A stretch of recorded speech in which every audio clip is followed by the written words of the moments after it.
To expert arts adviser. So आज हम बात करने जा रहे हैं उन रीडिंग क्वेश्चंस के ऊपर आईएलटीएस के जो स्टूडेंट्स को बहुत ज्यादा पेन देते हैं और वो क्वेश्चंस हर रीडिंग टेस्ट में ऑलमोस्ट आते भी जरूर है। Yes you are right, I am talking about true false not given and yes no not given. तो आज के हम वीडियो में डिस्कस करेंगे कि इन क्वेश्चंस को ऊपर इंस्ट्रक्शंस कैसे दी होती है, इन क्वेश्चंस को करने के लिए स्ट्रैटेजीज कौन सी हैं, उसके बाद इसकी एक्सरसाइज डिस्कस करेंगे और फाइनली लास्ट में मैं आपको बताऊंगी कि इसको करने के लिए लास्ट मिनट टिप्स कौन सी हैं कि आप बिना टेक्स्ट को रेफर किए हुए, जब आपके पास टाइम बहुत शॉर्ट रह जाता है तो बिना टेक्स्ट को चेक किए हुए आप इन क्वेश्चंस के आंसर्स कैसे फाइंड आउट कर सकते हैं। सो इस वीडियो को लास्ट तक देखिएगा, इसमें आपको बहुत काम की चीजें मिलने वाली है और अगर आपको ये वीडियो हेल्पफुल लगता है तो आप इसको लाइक का बटन जरूर दबाइएगा और इस चैनल को सब्सक्राइब अगर आपने अभी तक नहीं किया है तो सब्सक्राइब जरूर करिएगा। सबसे पहले बात करते हैं हम इंस्ट्रक्शंस की कि अगर आपको ट्रू फॉल्स नॉट गिवन या yes no not given questions करने हैं तो इंस्ट्रक्शंस में क्या दिया जा सकता है। इंस्ट्रक्शंस में आपको दिया जा सकता है read the questions below and write T if the questions are true. अगर आपको उसमें इंस्ट्रक्शंस में बोला है कि आपको टी लिखना है, दैट मींस आपका आंसर जो है वो टी होगा। अगर आपको इंस्ट्रक्शंस ने कहा है right correct for the true statements तो आपका आंसर जो है वो करेक्ट होगा। व्हाट आई मीन इज कि जो इंस्ट्रक्शन में वर्ड आपको दिया होगा वही वर्ड आपको आंसर में जरूर लिखना है। अगर आपको इंस्ट्रक्शंस में लिखा है कि आप टी लिखिए और आप अपने आंसर में पूरा ट्रू लिख देते हैं तो फॉर श्योर आपका आंसर जो है वो गलत होने वाला है। और अगर आप इसके लिए आप एक एग्जाम्पल जो गिवन होता है वो भी आप रेफर कर सकते हैं। एग्जाम्पल में अगर आपको दे रखा है ट्रू तो आपको पता है कि आपको आंसर्स में ट्रू ही लिखना है, अगर करेक्ट दिया है तो करेक्ट ही लिखना है। अब हम बात करते हैं कि इन क्वेश्चंस को आपने करना कैसे है। आपने यस नो नॉट गिवन और ट्रू फॉल्स नॉट गिवन के लिए एक स्ट्रैटेजी स्किमिंग स्कैनिंग, बहुत बात सुनी होगी कि स्किमिंग स्कैनिंग क्या है क्या। तो क्वेश्चन को आपने आंसर तक पहुंचने से पहले सबसे पहले आपको क्वेश्चन को अंडरस्टैंड करना बहुत जरूरी है। जो स्टूडेंट्स क्वेश्चन को फटाफट से रीड करके उसमें से कीवर्ड्स मार्क करके बैक में टेक्स्ट के ऊपर वर्ड के साथ वर्ड मैच करके आंसर फाइंड आउट करते हैं, उनके 90% क्वेश्चंस जो है वो गलत हो जाते हैं। क्योंकि यस नो नॉट गिवन और ट्रू फॉल्स नॉट गिवन में जो हमने आंसर्स निकालने हैं वो मीनिंग के बेस वर्ड के वर्ड्स मैच करके आंसर्स नहीं निकालने हैं, हमें उसके इंटायर मीनिंग को मैच करना है। यस हमें कीवर्ड्स मार्क करने हैं, कीवर्ड्स मार्क करने के बाद हमें टेक्स्ट के साथ उन वर्ड्स को मैच करना है, लेकिन we are supposed to match the meaning of the entire question and the given statement in the text, not of the words. We are not supposed to match the words. अगर हम सिर्फ words match करेंगे तो most of the answers will be wrong. तो सबसे पहले हम बात करते हैं कि हमें कीवर्ड्स कैसे मार्क करने हैं। ओके, उसके लिए हमारी जो फर्स्ट स्ट्रैटेजी है that is to read the instructions and the questions. This is going to be our first strategy for true false not given questions. True false not given questions. Strategy number 1, that is to read the instructions. सबसे पहले हम instructions read करेंगे which is very very important. Strategy 2 is to read the question and mark the keywords. अब इन keywords को mark करना भी बहुत important है और एक आर्ट है। स्टूडेंट्स कीवर्ड मार्क कर लेते हैं जो उनको वर्ड बहुत डिफिकल्ट लगता है, बट प्लीज स्टे श्योर कि जो वर्ड डिफिकल्ट है या अगर आप वर्ब मार्क कर रहे हैं तो वो 90% केसेस में वर्ड आपको एज इट इज नहीं मिलेगा आपके टेक्स्ट में। इसलिए कीवर्ड मार्क करते हुए ध्यान रखिएगा कि उन वर्ड्स को अपने कीवर्ड्स बनाइए जो वर्ड्स चेंज नहीं होते या फिर जिनके चेंज होने के चांसेस बहुत कम हैं। जैसे कि नाउन्स को अपने कीवर्ड्स बनाइए, तो अगर किसी का नेम है, कोई प्लेस का नेम है, कोई टाइम है, कोई डेट है, उसको अपना कीवर्ड मार्क करिए। वो कीवर्ड मार्क करके अब आप स्किम करेंगे उन कीवर्ड्स के लिए। स्किमिंग पे आ रही हूँ थोड़ा सा। स्किमिंग करने के लिए आपको राइट स्ट्रैटेजी यूज करना बहुत इंपॉर्टेंट है। स्किमिंग करने के लिए आपने कोई भी अगर कीवर्ड मार्क किया, आपने ऐसे ऐसे ऐसे ऐसे करके अगर हम स्किमिंग कर रहे हैं तो obviously we are trying to draw the meaning of that given sentence. अगर हम मीनिंग ड्रॉ कर रहे हैं तो कभी भी हमारा रीडिंग जो है वो टाइम पे फिनिश होगा ही नहीं। हमें मीनिंग्स ड्रॉ नहीं करने हैं रीडिंग के। What we have to do, हमें जो वर्ड हमने मार्क किया है, जो हमारा कीवर्ड है, उसको हम इस वे से फास्ट इस वे से अपना उसमें से कीवर्ड ढूंढेंगे। जहां पर हमें कीवर्ड मिल गया वो उस सेंटेंस को हम प्रॉपरली रीड करेंगे उसका मीनिंग ड्रॉ करने के लिए। अगर आपको ऐसे रीड करते हुए अगर आप मीनिंग ड्रॉ कर रहे हैं तो try to read this way. Okay, so this is the method for your skimming. What is the purpose? Not to draw the meaning of that very sentence जिसमें से आप वर्ड का उसको कीवर्ड को फाइंड आउट कर रहे हैं। अब जब आपको कीवर्ड मिल गया, वो वर्ड लोकेशन मिल गई, बहुत सारे स्टूडेंट्स के साथ ऐसे ही होता है, लोकेशन मिल जाती है लेकिन आंसर फिर भी गलत हो जाता है। दैट मीन्स वो उसको प्रॉपरली मैच नहीं कर पाते, या तो वो वर्ड के साथ वर्ड मैच करके यस नो के आंसर्स ढूंढ लेते हैं। So what you have to do if you want to get your correct answers, you have to match the keywords of course and then you have to match the entire meaning of the given question and the given text. Location मिल गई, अब आप उसको properly information को scan करो, जो information text में दी है, जो इंफॉर्मेशन क्वेश्चन में दी है, वो कितनी आपस में मिलती है उसको स्कैन करिए। Now this is the next thing you have to do. आपको क्वेश्चन के meaning find out, meaning understand करके टेक्स्ट के मीनिंग के साथ मैच करना है। Okay, so true false not given में यही है कि ट्रू कौन सी स्टेटमेंट्स है अगर आपका मीनिंग, क्वेश्चन का मीनिंग टेक्स्ट के मीनिंग के साथ 100% मैच कर जाता है तो आपका जो आंसर है वो ट्रू होगा। I repeat, if the meaning of the question 100% matches with the meaning of the text, then your answer will be true or yes. But if it contradicts with each other, meaning of the question contradicts with the meaning of the given text, then your answer will be no. Okay? अब no में ऐसा नहीं है कि वो information नहीं होगी। No का meaning है कि जो information question की है और जो information text की है वो आपस में contradict कर रही है, आपस में opposite है, तो उसका आंसर no होगा। एग्जाम्पल के साथ मैं आगे बताऊंगी आपको। नॉट गिवन है अगर इंफॉर्मेशन बिल्कुल नहीं है, जो कि ज्यादातर नहीं होता, या इंफॉर्मेशन पार्शियल है, इनकम्प्लीट इंफॉर्मेशन है, मींस क्वेश्चन में इंफॉर्मेशन ज्यादा होगी, टेक्स्ट में इंफॉर्मेशन कम होगी। अगर इंफॉर्मेशन जो है वो पार्शियल गिवन है टेक्स्ट में, तो भी जो आपका आंसर है वो नॉट गिवन होगा। ठीक है, यस मतलब 100% information is there, no means 100% information is contradictory, and not given is information either is partially given और it is not given at all. अब हम बात करेंगे एक्सरसाइज की, कुछ क्वेश्चंस के साथ मैं आपको बताऊंगी कि इसको हमने कैसे सॉल्व करना है। एक्सट्रैक्ट्स लिख रखे हैं टेक्स्ट के, क्योंकि प्रॉब्लम जो है वो ज्यादा क्वेश्चंस के आंसर्स फाइंड आउट करने में आती है, लोकेशन तक ज्यादातर स्टूडेंट्स पहुंच जाते हैं इजीली। यहाँ पे देखिए जो क्वेश्चन है वो कहता है it is always polite to talk during meal. तो अब मेरा जो फर्स्ट स्टेप है, जो मैंने आपको पहले स्ट्रैटेजीज में समझाया था, वो था क्वेश्चन में कीवर्ड्स को मार्क करना और क्वेश्चन को अंडरस्टैंड करना। तो मेरा जो इसमें कीवर्ड होगा तो वो है ऑलवेज, ऑलवेज पोलाइट, ये मेरा कीवर्ड है। ठीक है, मींस ड्यूरिंग मील बात करना ऑलवेज पोलाइट है। कब पोलाइट है? During meal. तो मील्स में बात करना हमेशा ही पोलाइट है। मैंने खुद को क्वेश्चन का मीनिंग समझाया जो कि बहुत जरूरी है। उसके बाद जब मैं टेक्स्ट की तरफ जाती हूँ, जो मेरा एक्सट्रैक्ट है यहाँ पे टेक्स्ट का, वो कहते हैं in many eastern countries it is considered polite to speak while meal is in progress. अब नॉर्मली स्टूडेंट्स क्या करते हैं, उन्होंने अगर वर्ड्स मैच किए तो वो कैसे करेंगे?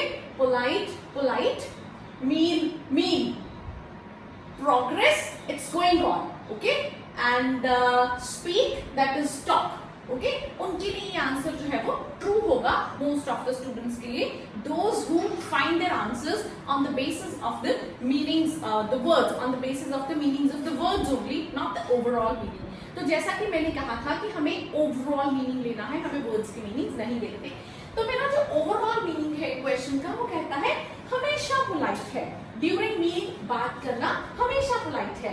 लेकिन टेक्स्ट ने बोला, ईस्टर्न कल्चर्स की बात हो रही है, जिसमें उसने बोला कि पोलाइट है, considered polite to speak while meal is in progress. तो मतलब सिर्फ ईस्टर्न कल्चर्स में ये पोलाइट है बात करना, मेनी ईस्टर्न कल्चर्स में पोलाइट है, हमेशा ही ड्यूरिंग मील बात करना पोलाइट नहीं है।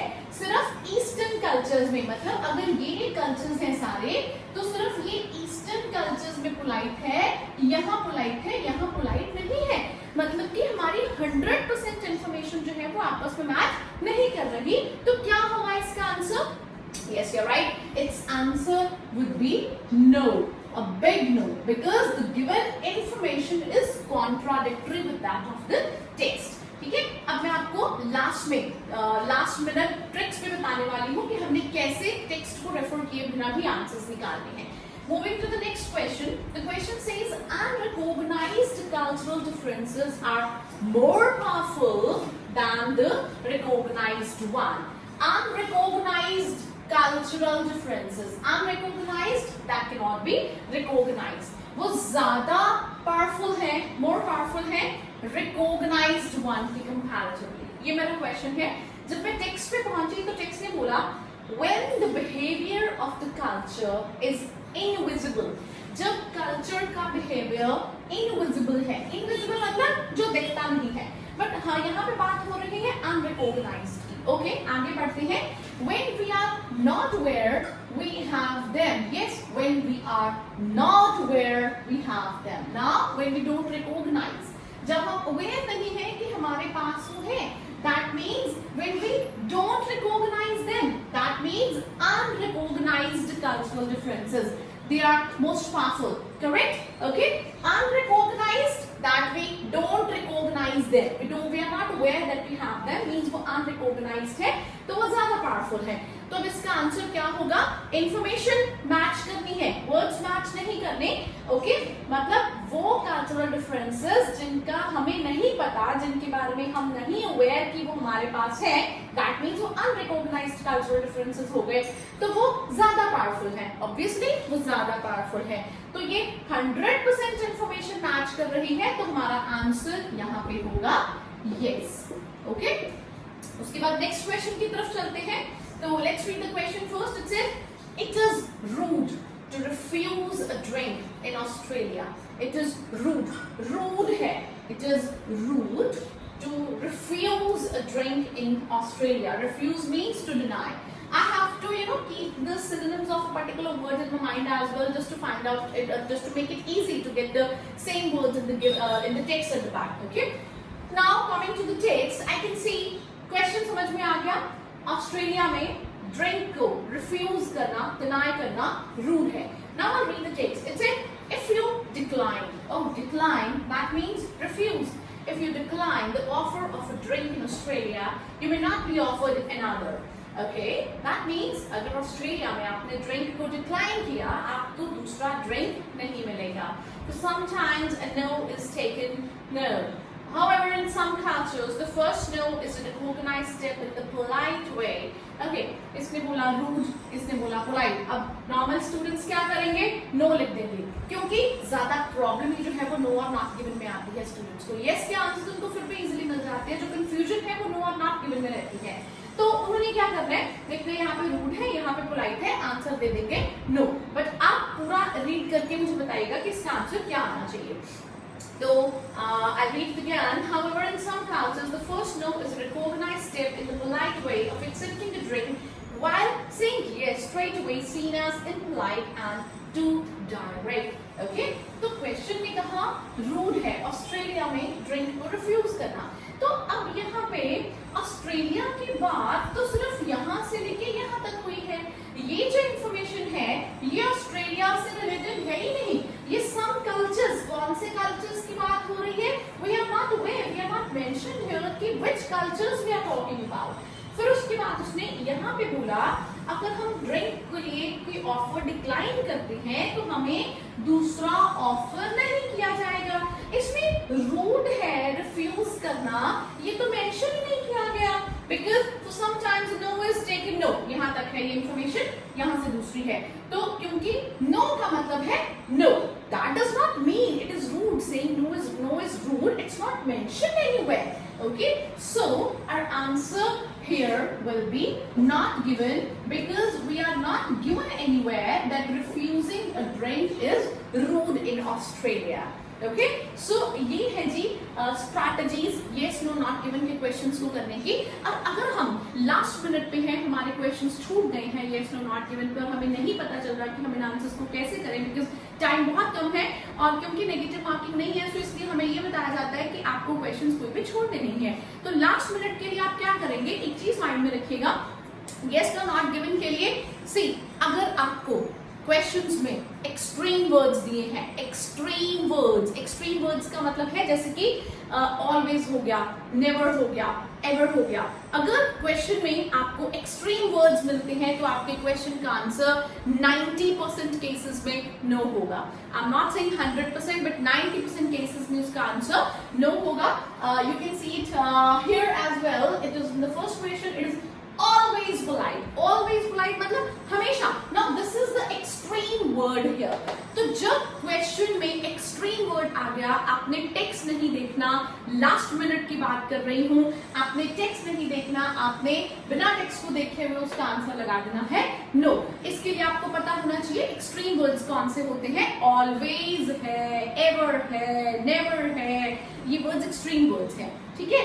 इसके बाद बात आती है नॉट गिवन की। नॉट गिवन में अगर कंपैरिजन मिल गया आपको, कंपैरिजन जैसे कि मोर देन हो गया, कंपैरिजन ऑल हो गया, ऐसे अगर आपको कंपैरेटिव वर्ड्स मिल जाते हैं, कंपैरिजन है, ओके, तो आपका आंसर जो है वो 90% केसेस में नॉट गिवन होने वाला है।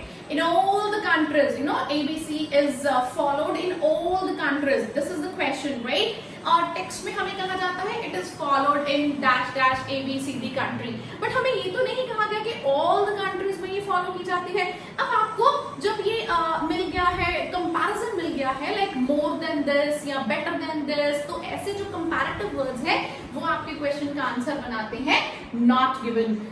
मेरे यहाँ पे जो एग्जाम्पल वाला क्वेश्चन है इसमें कोई भी कंपैरेटिव वर्ड नहीं है, बट आपको इस टेक्स्ट के एंड में, इस वीडियो के एंड में आपको जरूर एक कंपैरेटिव वाला क्वेश्चन दिखाऊंगी जिसका आंसर जो है वो नॉट गिवन होगा।